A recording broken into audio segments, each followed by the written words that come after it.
আল্লাহ তাআলা কুরআনুল কারীমে বলেন সূরা ফাতিরে ফালা তাগুররান্নাকুমুল হায়াতাদ দুনিয়া, পার্থিব জীবন তোমাদের কিছুতেই প্রতারিত না করে।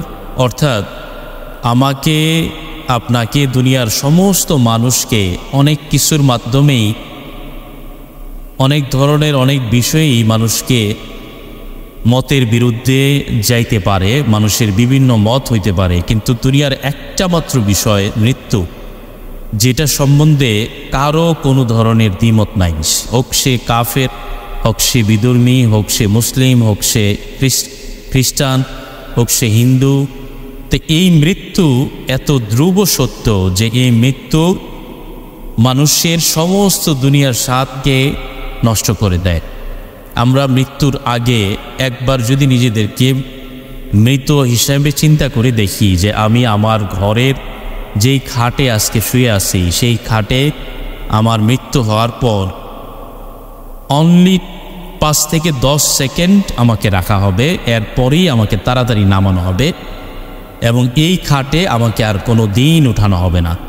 এবং আমি যার জন্য যত কষ্ট করে পরিশ্রম করে আমার যুবক বয়স বিদেশে পরিশ্রম করে আমার সমস্ত শ্রম সেখানে দিয়ে যেই ফ্লোর আমি তৈরি করলাম, সেই ফ্লোরে আমাকে রাখা হবে না।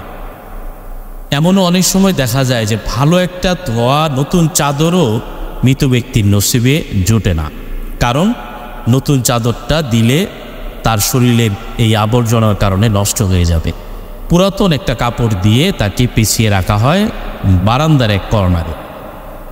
এই জন্য যুবক ভাই, যার জন্য তুমি নিজের জীবনকে শেষ করতেছো, নিজের জীবনের আনন্দ ফুর্তি, নিজের জীবনের সময়কে তুমি মদ, জুয়া, টিকটক, পাবজি গেমস, নিজের জীবনের সমস্ত সময়কে তুমি যার পিছনে ব্যয় করতেছো, এই সময়, এই রঙিন দিন আর থাকবে না বেশি দিন।